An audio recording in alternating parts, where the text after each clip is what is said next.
Jessica Montgomery had learned to calculate the distance between porcelain skin and purple bruises with mathematical precision. 3 days for the swelling around her ribs to subside enough that she could breathe without wincing. 5 days for the fingerprint marks on her upper arms to fade from deep violet to yellowish green. 7 days, a full week, for the black eye to disappear beneath layers of color-correcting concealer and foundation that cost more per ounce than most people spent on groceries. She stood in the master bathroom of their Beacon Hill townhouse, the morning light filtering through floor-to-ceiling windows that overlooked Boston Common. The marble countertops gleamed, spotless as always. Everything in Christopher Montgomery's world had to be spotless, perfect, controlled. "Jessica!"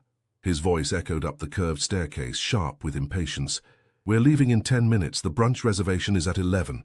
Her hands trembled as she fastened the clasp of her pearl necklace, a gift from Christopher's mother, given during their engagement party 4 years ago when everyone still believed they were the perfect couple, the Harvard-educated investment banker and the art gallery curator. A match made in Boston's social elite heaven. "Coming," she called back, her voice steady despite the ache in her left side where he'd shoved her against the kitchen island 2 nights ago. She'd reached for her phone at the wrong moment, and Christopher didn't like to be ignored. The Sunday brunch at the Harbor Club was a monthly obligation. Christopher's business partners and their wives, all performing the same elaborate dance of appearances and unspoken agreements. Jessica had become an expert at this performance. The gracious smile, the light touch on her husband's arm, the carefully practiced laugh that suggested contentment. She descended the stairs slowly, each step a negotiation with her bruised ribs. Christopher stood in the foyer, checking his Rolex with the irritated expression that always preceded his anger. He looked impeccable in his tailored navy suit, his sandy hair perfectly styled, his jaw clean-shaven. To anyone else, he was the picture of success and sophistication. "You're moving like an old woman," he said, his blue eyes cold. "Did you take something for the pain?" "Yes," she lied. She'd stopped taking the painkillers he offered after she'd found herself unable to remember entire days. Later, she'd discovered they weren't prescription medication at all, but something he'd obtained through connections she didn't want to know about. "Good. Remember, we're celebrating the Wellington merger today. Smile. Be charming. Don't embarrass me." His hand found the small of her back, pressing exactly where the bruises were freshest. She swallowed a gasp, transforming it into a nod.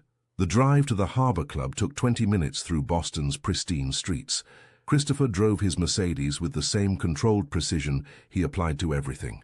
His career, his social standing, his wife. He didn't speak, but his silence was worse than his words. Jessica had learned to read the tension in his shoulders, the tightness of his grip on the steering wheel. The storm was building. "Marcus Patterson will be there today," Christopher said finally, his voice flat. "He's bringing his new girlfriend, 23, brunette, legs for days." He glanced at Jessica, unlike some women who let themselves go. Jessica was 32, the same weight she'd been when they married, but facts had never mattered in Christopher's narrative.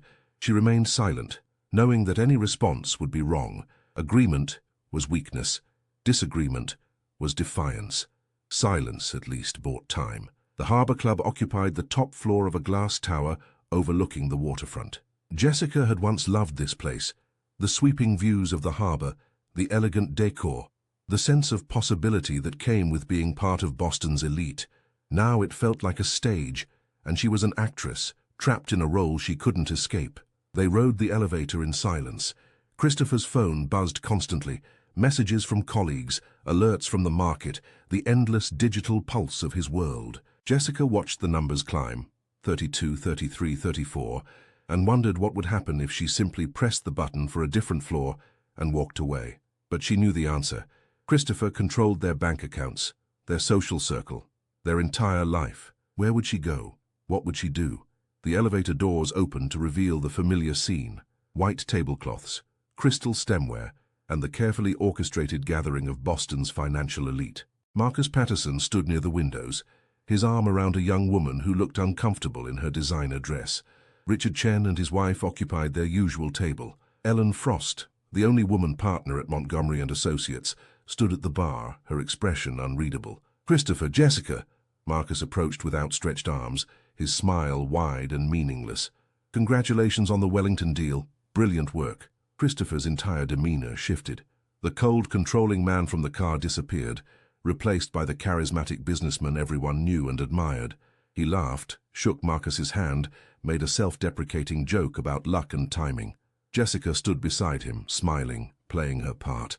The brunch proceeded with exhausting predictability, conversations about market trends and vacation homes in the Hamptons, discussions of children's private schools and upcoming charity galas. Jessica contributed when expected, remained quiet when ignored, and counted the minutes until they could leave. "Jessica, you look pale," Ellen Frost observed during a lull in conversation. Her dark eyes were sharp, assessing. "Are you feeling all right?" "Just tired," Jessica replied automatically. "Christopher's been working late on the merger. Long nights." "I'm sure." Ellen's gaze lingered a moment too long, and Jessica felt a flutter of panic. Ellen was too perceptive, too intelligent. She saw things other people missed. By 2 o'clock, the brunch was winding down. Christopher had consumed 3 scotches and was holding court with a group of junior associates, regaling them with stories of his latest investment coup. Jessica excused herself to the restroom, grateful for a moment alone. The ladies' room was empty, all marble and gold fixtures. Jessica locked herself in a stall and allowed herself to breathe, really breathe, for the first time in hours. The pain in her ribs had intensified to a sharp stabbing sensation with each inhale. Something wasn't right. This was worse than previous times. She emerged from the stall to find Ellen Frost standing at the sink, reapplying her lipstick. "Jessica," Ellen said quietly, meeting her eyes in the mirror. "I've known Christopher for 12 years. I've watched him destroy competitors, manipulate clients, and crush anyone who gets in his way." She capped her lipstick and turned to face Jessica directly. "I've also noticed that you wear long sleeves in summer and sunglasses indoors. I've seen the way he touches you in public, always where bruises would be hidden." Jessica's heart hammered against her damaged ribs. "I don't know what you're suggesting. I'm not suggesting anything. I'm telling you that I know, and I'm giving you my card." Ellen pressed a business card into Jessica's hand. "My personal cell phone is on the back. If you ever need help, any kind of help, call me, day or night." Before Jessica could respond, Ellen left the restroom, leaving behind the faint scent of her perfume and a business card that felt like it weighed 1,000 pounds. The drive home was tense. Christopher's good mood had evaporated somewhere between his 4th scotch and the valet stand. "You were too quiet today," he said, his voice dangerous. Ellen asked if you were all right. "Do you know how that makes me look? Like I can't even keep my wife happy."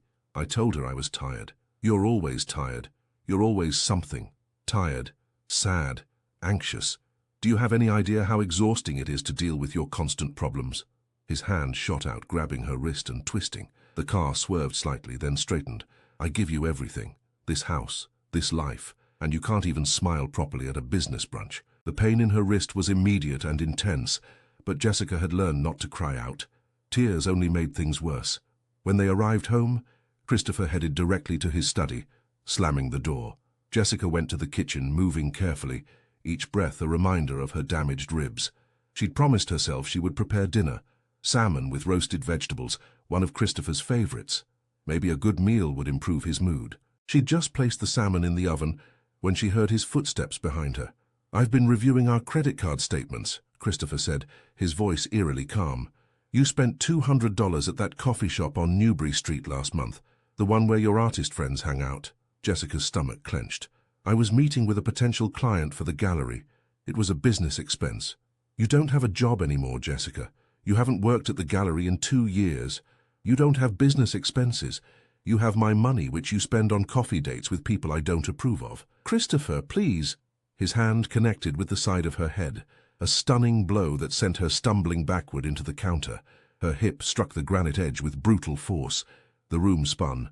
"Don't lie to me," he hissed, his face inches from hers. "Don't ever lie to me." The beating that followed was worse than usual. Christopher seemed to have lost the careful control that usually governed his violence. His fists found her ribs, her back, her stomach. At some point, Jessica stopped trying to protect herself and simply endured, her mind retreating to a place where the pain couldn't reach. When it finally stopped, she lay on the kitchen floor, gasping for breath that wouldn't come properly. Each attempt to fill her lungs sent white-hot agony through her chest. Something was definitely broken this time. Christopher stood over her, breathing hard, his knuckles red. Then, like a switch being flipped, his expression changed. Fear replaced rage. "Jesus, Jessica, why do you make me do this?" He knelt beside her, his hands suddenly gentle. "Why do you push me? You know I love you. You know I don't want to hurt you." She couldn't respond, couldn't breathe properly. The edges of her vision had gone dark and sparkly. "We need to get you to the hospital," Christopher said, his voice urgent now. "I fell down the stairs, do you understand? You missed a step coming down from the bedroom. You fell, that's what happened." Jessica managed a small nod. She'd told this lie before, told it to emergency room doctors, to nurses, to concerned neighbors. She'd become an expert at falling, downstairs in the shower, off ladders while changing light bulbs. The clumsy wife of a successful man. Christopher carried her to the car with surprising tenderness, buckling her seatbelt carefully, adjusting the seat so she could recline.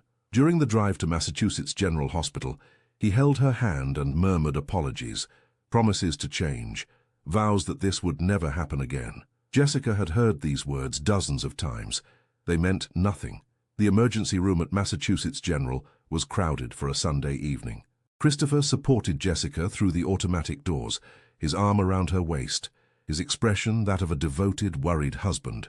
A triage nurse looked up from her computer station. "My wife fell down the stairs," Christopher said, his voice perfectly calibrated, concerned but not panicked, serious but not dramatic. "She's having trouble breathing. I think she may have broken some ribs." The nurse's eyes moved from Christopher to Jessica, taking in her pale face, her shallow breathing, the careful way she held her left arm against her ribs. "How long ago did this happen?" "About 40 minutes, Christopher replied before Jessica could speak. "She insisted she was fine, but the pain keeps getting worse. I finally convinced her to come in." The nurse made notes in her computer, asking standard questions about allergies, medications, and medical history. Christopher answered most of them, his hand never leaving Jessica's shoulder. To anyone watching, he was the perfect husband, attentive, protective, concerned. "Room 7, the nurse said finally, gesturing toward the treatment area. "The doctor will be with you shortly." Room 7 was small and sterile, with pale green walls and the antiseptic smell that characterized all hospitals. Christopher helped Jessica onto the examination table, arranging her carefully, making sure she was comfortable. Then he pulled out his phone, scrolling through emails with one hand while keeping the other on her knee. "Remember," he said quietly, not looking up from his phone, "you fell down the stairs. You were coming down from the bedroom. You missed a step, and you tumbled to the landing. Hit your ribs on the banister. Simple accident. Happens all the time." Jessica nodded, each small movement sending fresh waves of pain through her chest. She'd rehearsed this story so many times it almost felt true. Almost. The curtain pulled back to reveal a doctor in blue scrubs, a tablet computer in her hands. She was in her 40s, with dark hair pulled back in a practical ponytail and intelligent brown eyes that immediately assessed Jessica with the kind of thoroughness that made her nervous. "Mrs. Montgomery, I'm Dr. Anita Patel. I understand you took a fall." Her voice was professionally neutral, but her eyes, those eyes missed nothing. They catalogued the slight yellowing of old bruises on Jessica's arms, the way she flinched when Christopher's hand tightened on her knee, the perfect memorization of a story that didn't match her injuries. "Yes," Jessica said softly. "I fell down the stairs at home. I think I bruised my ribs. Let's take a look." Dr. Patel moved closer, her movements slow and deliberate. "I'm going to need to examine your torso. Mr. Montgomery, you can wait in the waiting area." "I'd prefer to stay," Christopher interjected smoothly. "My wife's been through a trauma. I want to be here for her." Dr. Patel's expression didn't change, but something shifted in the room's atmosphere. "Hospital policy requires that examinations be conducted in private unless the patient specifically requests otherwise. Mrs. Montgomery, would you like your husband to stay?" Jessica felt Christopher's hand tighten on her knee, a warning disguised as affection. "Yes," she heard herself say, "he can stay." "Actually," Dr. Patel said, her tone still professional but somehow firmer, "I need to get a few additional items from the supply room. Mr. Montgomery, there's fresh coffee in the waiting area. This will take at least 15 minutes. Before Christopher could object, Dr. Patel guided him firmly toward the curtain. "I'll have the nurse let you know when you can return." Christopher's jaw tightened, but he couldn't argue without appearing unreasonable.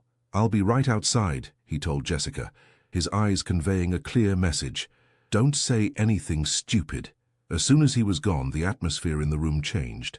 Dr. Patel pulled a chair close to the examination table and sat down, bringing herself to Jessica's eye level. "Jessica, may I call you Jessica?" When Jessica nodded, Dr. Patel continued, "I need to examine your injuries, but first I need to ask you something. The story about falling down the stairs, is that what really happened?" Jessica's heart hammered. "Yes, I missed a step. It was clumsy. You have bruising on your ribs that appears to be several days old," Dr. Patel said gently. "You also have finger-shaped marks on your upper arms, contusions on your left hip, and what appears to be defensive bruising on your forearms. These injuries aren't consistent with a fall down stairs. They're consistent with someone hitting you multiple times over an extended period." Tears burned Jessica's eyes, but she blinked them back. "I fell." Dr. Patel was quiet for a moment. Then she said, "I've been an emergency physician for 18 years. I've treated hundreds of domestic violence victims. I know what those injuries look like. I also know that admitting the truth is terrifying. But Jessica, I'm looking at your x-rays on this tablet and I'm very concerned. You have at least 3 fractured ribs, possibly 4. One of them is dangerously close to your lung. If it shifts, it could puncture the lung tissue, and that could be fatal." Fatal. The word hung in the air between them. "I need to admit you for observation," Dr. Patel continued. "You need pain management, close monitoring, and possibly surgery if the fracture is worse than it appears on X-ray. But more than that, I need to document your injuries properly, and I need to know if you're safe." "I'm safe," Jessica said automatically.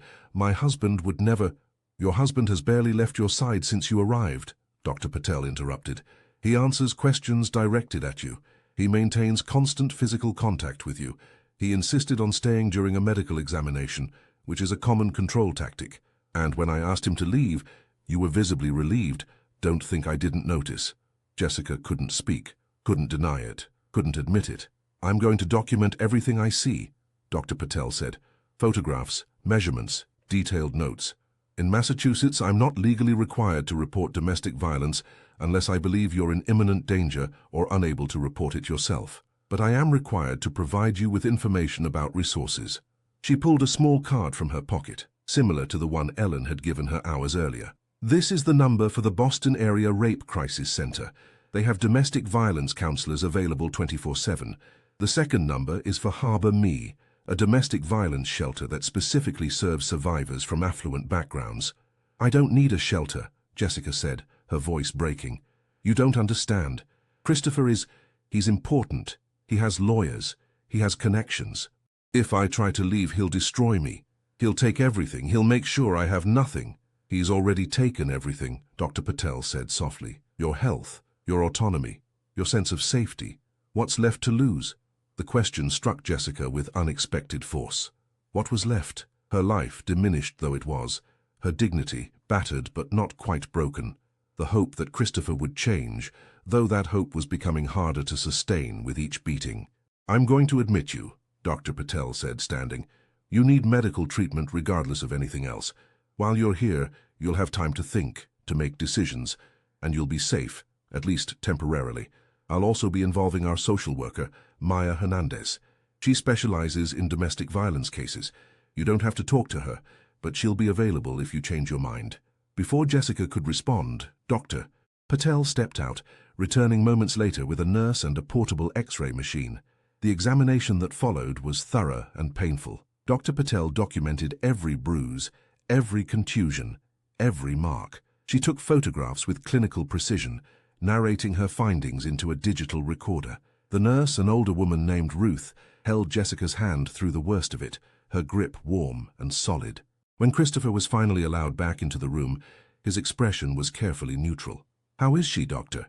"She has multiple fractured ribs and extensive soft tissue damage," Dr. Patel said, her tone professional. "I'm admitting her for observation. We need to monitor for potential complications. Pneumothorax, internal bleeding, infection." Christopher's mask slipped for just a moment, a flash of anger quickly suppressed. "Is that really necessary? Can't she recover at home? I can take care of her. Given the severity of her injuries, hospital monitoring is essential," Dr. Patel said firmly. "I've already called for a room. She'll be transferred within the hour." "I'll stay with her," Christopher said immediately. "Visiting hours end at 9, Dr. Patel replied. "You're welcome to stay until then, but after that only immediate family members with specific medical power of attorney can remain overnight." And given that Mrs. Montgomery is conscious and capable of making her own medical decisions, that won't be necessary. It was a polite but absolute dismissal. Christopher's jaw tightened, but he nodded. Of course, whatever's best for Jessica. The next hour passed in a blur of paperwork, medications, and careful transport to a private room on the 4th floor. Christopher remained close, his hand on Jessica's shoulder, his presence a constant weight. But Dr. Patel had been clever. She'd arranged for Jessica's room to be near the nurses' station, in a wing where security was tight and visitors were closely monitored. At precisely 9 o'clock, a nurse appeared at the door. "I'm sorry, Mr. Montgomery, but visiting hours are over. You can return tomorrow at 8 a.m. Christopher leaned down, kissing Jessica's forehead, with what would have looked like tenderness to anyone who didn't know better. "I'll be back first thing in the morning," he murmured against her hair. Then, quieter, for her ears only, "Don't do anything stupid. Remember who controls everything. Remember what I can do." When he was gone, the room felt simultaneously emptier and fuller. Jessica lay in the hospital bed, connected to monitors that beeped softly, pain medication flowing through an IV that made the world softer at the edges. For the first time in years, she was alone without being terrified of what would happen next. At 10 o'clock, there was a soft knock on her door. A woman in her 30s entered, carrying a tablet and wearing a warm smile. "Jessica, I'm Maya Hernandez," the social worker Dr. Patel mentioned. "Is it all right if I sit with you for a few minutes?" Jessica found herself nodding. Maya pulled a chair close to the bed, her movements unhurried. "I'm not here to pressure you," Maya said gently. "I'm not here to tell you what to do. I'm just here to provide information if you want it. Dr. Patel shared some concerns about your injuries, and I want you to know that there are options, resources, people who can help if and when you're ready." "My husband is Christopher Montgomery," Jessica said, her voice hollow. "Do you know who that is?" "I do," Maya replied, "and I also know that wealth doesn't make someone immune to being an abuser. In fact, financial abuse is often one of the most effective tools wealthy abusers use to maintain control, but that doesn't mean you're trapped forever." "He controls everything," Jessica whispered. "The house, the bank accounts, our entire social circle. If I try to leave, I'll have nothing." "That's what he wants you to believe," Maya said. "But Massachusetts has strong protections for domestic violence survivors, restraining orders, emergency protective orders, laws that require equitable division of assets in divorce proceedings. There are attorneys who specialize in high-net-worth domestic violence cases, shelters that understand the unique challenges faced by affluent survivors. You're not as powerless as he's made you feel." Jessica wanted to believe her, wanted to believe that escape was possible. But 4 years of systematic abuse had carved deep grooves of doubt into her psyche. "I'm going to leave some materials here," Maya said, placing a folder on the bedside table. "Information about legal resources, counseling services, and shelter options. Read them if you want. Ignore them if you're not ready. But know that whenever you decide to take a step, any step, there are people who will help you. You don't have to do this alone." After Maya left, Jessica lay in the dark, listening to the sounds of the hospital. Distant footsteps, muted conversations, the eternal beeping of medical equipment. She thought about Ellen Frost's business card, still tucked in her purse, about Dr. Patel's photographs and careful documentation, about Maya's folder of information sitting on the bedside table like a promise. For the first time in 4 years, Jessica allowed herself to consider a question she'd been too terrified to ask. What if she left? What if she simply walked away from Christopher, from the beautiful prison of their life together, from the cycle of violence and false apologies? What if she chose herself? The thought was both terrifying and exhilarating, a tiny spark of possibility in the darkness that had consumed her life. She didn't know yet if she had the strength to fan that spark into flame, but for the first time, she could see it burning. Jessica woke to pale morning light filtering through hospital blinds and the distant sound of a medication cart rattling down the hallway. For a moment, she forgot where she was. Then the pain in her ribs reminded her, sharp and insistent. The folder Maya had left sat unopened on the bedside table. Jessica stared at it for several minutes, before finally reaching for it with her good arm. Inside, she found pamphlets about domestic violence, information about legal rights in Massachusetts, and a list of attorneys who specialized in what the materials delicately termed high-asset divorce cases involving domestic abuse. The statistics on one pamphlet caught her attention. On average, survivors leave their abusers 7 times before leaving permanently. Women in affluent relationships often face unique barriers: social pressure, financial control, fear of losing custody of children, and the knowledge that their abusers have resources to hire excellent attorneys. A soft knock interrupted her reading. A different nurse entered, younger than Ruth, with kind eyes and competent hands. "Good morning, Mrs. Montgomery. I'm Emma. How's your pain level this morning?" "Manageable," Jessica lied. Emma checked her vital signs with practiced efficiency, then adjusted her IV. "Dr. Patel will be making rounds in about an hour. Is there anything you need before then?" "When will I be discharged?" "That's up to Dr. Patel, but probably not before tomorrow. She wants to make sure your ribs are stable and there's no internal bleeding." Emma paused, then added quietly, "Your husband called the nurses' station 3 times already this morning. He wants to know when he can visit."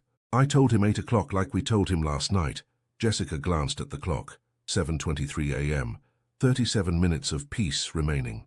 "Emma," Jessica heard herself say, "is there a way to restrict visitors? To say, 'I don't want to see anyone'?" Emma's expression didn't change, but something flickered in her eyes. Recognition, understanding. "Absolutely.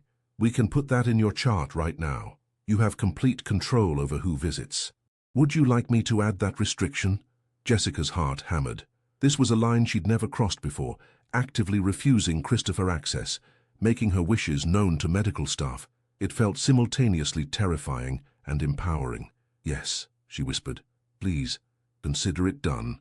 Emma made a note in the computer terminal. "If he shows up, we'll tell him you're resting and not receiving visitors. He won't be able to argue with medical staff without causing a scene, and men like him hate scenes they don't control." The observation was so accurate that Jessica almost laughed. Christopher was a master of controlled presentations. He would never make a scene in public, never reveal the monster beneath the polished exterior. Dr. Patel arrived at 8:15, just as promised. She reviewed Jessica's charts, examined her injuries with gentle hands, and asked questions about her pain levels and breathing capacity. "The good news is that your ribs are stable," Dr. Patel said. "The fractures are healing as expected, and there's no sign of internal bleeding or pneumothorax. The bad news is that you're going to be in significant pain for several weeks. Rib fractures take time to heal, and there's not much we can do except manage the pain and make sure you don't develop complications." "When can I go home?" Jessica asked, though the word home felt hollow. Dr. Patel sat down, her expression serious. "Jessica, I need to be direct with you. The injuries you sustained are severe. They're life-threatening, and based on the pattern of bruising and the evidence I documented last night, I believe you're in danger. I can discharge you today if you insist, but I'm asking you to consider whether going home is safe." "He's never—" Jessica stopped. That wasn't true. Christopher had never killed her, but he'd come close. There had been times when she'd wondered if the next beating would be the last one. "I spoke with Maya Hernandez this morning," Dr. Patel continued. "She told me about the resources she offered you. I want you to know that this hospital has protocols for domestic violence situations. We can arrange for you to be transferred to a safe location. We can coordinate with law enforcement if you want to file a police report. We can connect you with attorneys who can help you obtain an emergency restraining order. But all of that depends on you being ready to take those steps." "I don't know if I am," Jessica admitted. "I don't know if I can." "That's honest," Dr. Patel said, "and I respect that. But I also need you to understand something. Abusers escalate. The violence gets worse over time, not better. The fact that your husband fractured 3 of your ribs means he's losing control. Next time, it could be your skull, or your spine, or he could hit you in a way that causes internal bleeding that kills you before you can get medical help." The words were brutal, but Jessica appreciated the honesty. She was so tired of people tiptoeing around the truth. "I'll keep you until tomorrow morning," Dr. Patel said. "That gives you 24 hours to think, to plan, to decide what you want to do. And Jessica, whatever you decide, I'll support you.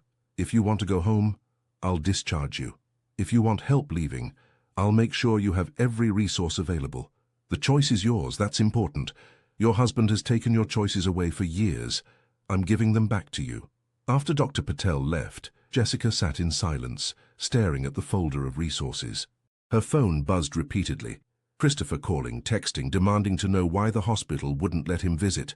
She turned it off, silencing his voice for the first time in years. Around noon, Maya returned, this time with another woman, older, elegantly dressed with silver hair and sharp grey eyes. Jessica, this is Diane Morrison, Maya said. She's an attorney who specializes in domestic violence cases involving high-net-worth individuals. I asked her to stop by in case you had questions. No obligation, no pressure. Diane Morrison sat with the confidence of someone who'd fought many battles and won most of them. I'm going to be blunt, Mrs. Montgomery. Your husband is wealthy, connected, and used to controlling everything around him. If you decide to leave, he will make it difficult. He'll hire expensive attorneys. He'll try to drain bank accounts. He'll use his social connections to isolate you. But none of that means you can't win. How? Jessica asked. He has all the power. He has money, Diane corrected. That's not the same as power. You have something more valuable. Documentation. Dr. Patel's medical records. Photographs of your injuries. A clear pattern of abuse over time. In Massachusetts, that documentation is powerful evidence in both divorce proceedings and criminal cases. It can help you obtain a restraining order, secure temporary housing, and ensure equitable division of assets. Christopher will fight me on everything. Of course he will, Diane agreed. Men like your husband don't let go easily. But that's where I come in. I've been practicing family law for 28 years. I've handled dozens of cases exactly like yours. Wealthy abusers who thought they were untouchable. They're not. They're just men with lawyers, and I'm better than most of their lawyers. Despite everything, Jessica felt a spark of hope. What would it cost to hire you? For survivors of domestic violence, I work on a sliding scale and payment plans. We can also pursue a court order requiring your husband to pay your legal fees as part of the divorce proceedings. Money won't be the barrier. The barrier will be your fear, and that's understandable. What you're contemplating is terrifying. But staying is more dangerous. After Diane left, Jessica felt exhausted and overwhelmed. She'd spent 4 years existing in a state of constant fear, and now these people, Dr. Patel, Maya, Diane, were asking her to take action, to fight back, to reclaim her life. It felt impossible and necessary in equal measure. That afternoon, as Jessica dozed fitfully, her phone, which she'd turned back on, rang. Not Christopher this time, but an unknown number. She almost didn't answer, but something made her press accept. Jessica?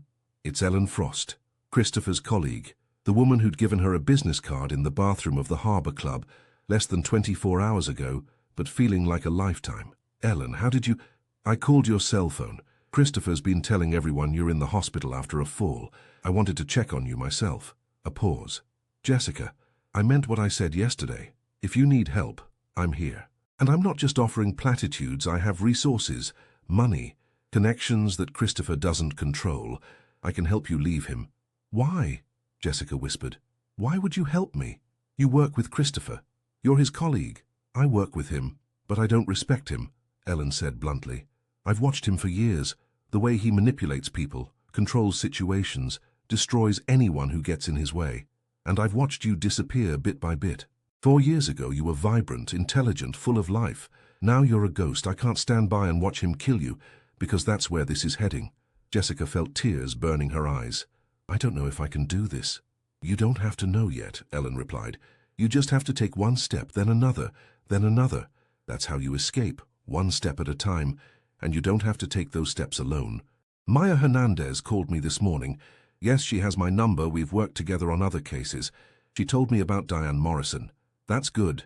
Diane's excellent, but you'll also need financial resources immediately, and that's where I can help. I can provide you with housing, living expenses, whatever you need until the legal process secures your access to marital assets. Christopher will be furious. He'll come after me. Let him, Ellen said, her voice hard. Men like Christopher are only dangerous when you're isolated and under their control. Once you're out, once you have legal protection and people supporting you, they're just pathetic bullies. And Jessica, I know things about Christopher's business dealings, things that wouldn't look good if they became public. If he tries to destroy you, I can destroy him right back. He knows that. It's why he's never crossed me professionally. After the call ended, Jessica lay in the hospital bed, her mind racing. For 4 years, she'd felt completely alone, trapped in a nightmare with no way out. Now, in the space of 24 hours, she'd discovered that she wasn't alone at all. There were people who saw her suffering, people who wanted to help, people with the resources and expertise to make escape possible. That evening, as sunset painted the hospital room in shades of orange and gold, Jessica made a decision. She opened the folder Maya had left and began to read, really read about her legal rights. about the process of obtaining a restraining order, about the shelters and resources available to her. She read about the cycle of abuse and the patterns of escalation. She read statistics about domestic violence and survival rates and the importance of having a safety plan. And slowly, piece by piece, she began to construct a plan of her own. Dr. Patel released Jessica late Tuesday morning with strict instructions: rest, pain medication, follow-up appointment in 1 week, and a meaningful look that said, "Be careful."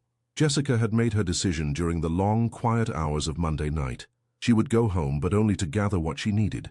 Then she would leave, following the safety plan she'd constructed with Maya's help.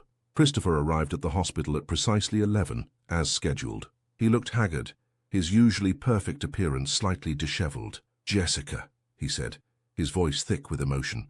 "God, I've been so worried. They wouldn't let me see you yesterday. Something about hospital protocols and you needing rest." He embraced her carefully, mindful of her injuries, the perfect portrait of a concerned husband. Jessica felt nothing, no fear, no hope, just a cold clarity that was almost peaceful. The drive home was filled with Christopher's monologue, apologies, promises, explanations about stress and pressure, and how much he loved her. Jessica had heard it all before. She made appropriate responses, played her part one final time.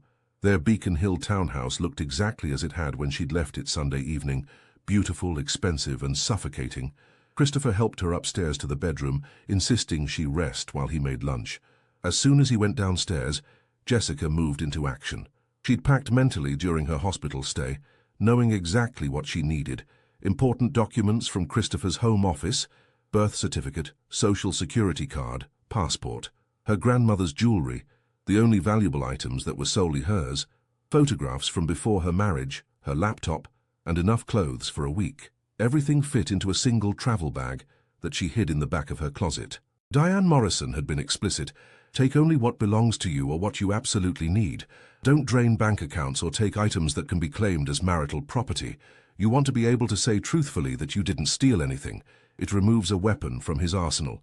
At 2 o'clock, while Christopher was on a conference call in his study, Jessica received a text from Maya.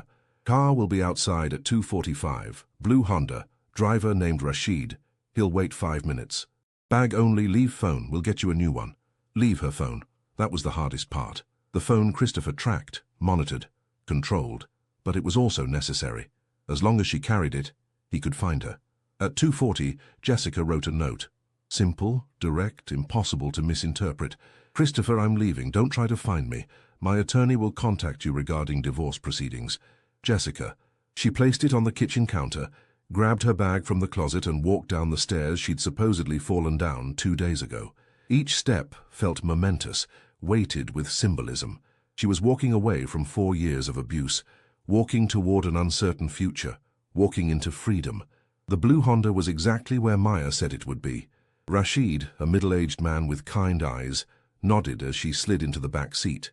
He didn't ask questions, didn't make small talk, just drove with efficient competence through Boston's afternoon traffic. They arrived at a nondescript building in Cambridge 20 minutes later. Maya was waiting in the lobby, along with a police officer, a woman in her 30s with sergeant stripes on her uniform. "Jessica, this is Sergeant Maria Torres," Maya said. "She's here to help you file for an emergency restraining order. It's not required, but it's recommended. It creates legal documentation and makes it clear that Christopher can't contact you or come near you." Filing the restraining order took 2 hours. Jessica had to detail the abuse, dates, incidents, injuries. Sergeant Torres was professional and compassionate, but the process was still excruciating. Jessica had spent 4 years hiding the truth, and now she was speaking it aloud to a stranger, watching it become official record. By 6 o'clock, the emergency restraining order was in place. Christopher would be served papers that evening, informing him that he was legally prohibited from contacting Jessica or coming within 500 feet of her. Violating the order would result in immediate arrest. "He's going to be furious," Jessica said, her voice shaking. "Yes," Maya agreed, "which is why you're not going to a regular shelter. Ellen Frost arranged something else." The something else was a furnished apartment in Arlington, in a secure building with a doorman and cameras. Ellen herself was waiting there, along with Diane Morrison. "Welcome to your new home," Ellen said, gesturing to the space, small but comfortable, with everything Jessica might need. "It's leased under my name, so Christopher can't trace it.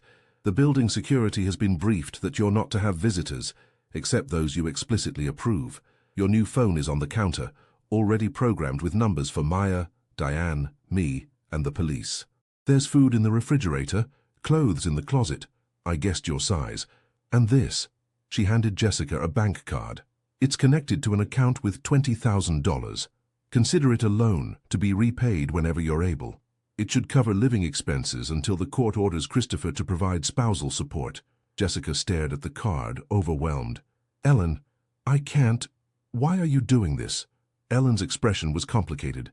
Anger, sadness, determination. Because I had a sister who didn't get out. Her husband beat her to death when she was 31. I was too young to help her then. I'm not too young anymore, and I'm not powerless. So when I see someone trapped the way she was trapped, I act. It's that simple. Over the next several days, Jessica's new life took shape. Diane filed divorce papers, along with motions for temporary spousal support, exclusive use of the marital home, and equitable division of assets. Christopher's attorney, expensive, aggressive, exactly as predicted, responded with his own motions, claiming that Jessica had abandoned the marriage, that she was mentally unstable, that her allegations of abuse were fabrications designed to secure a better financial settlement. This is standard, Diane told Jessica during their strategy meeting. Wealthy abusers always claim their victims are crazy or greedy or both. That's why Dr. Patel's documentation is so critical. We have medical records, photographs, and professional assessment of your injuries. That's evidence, not allegation. It's much harder to dismiss. The restraining order hearing was scheduled for 2 weeks after Jessica left.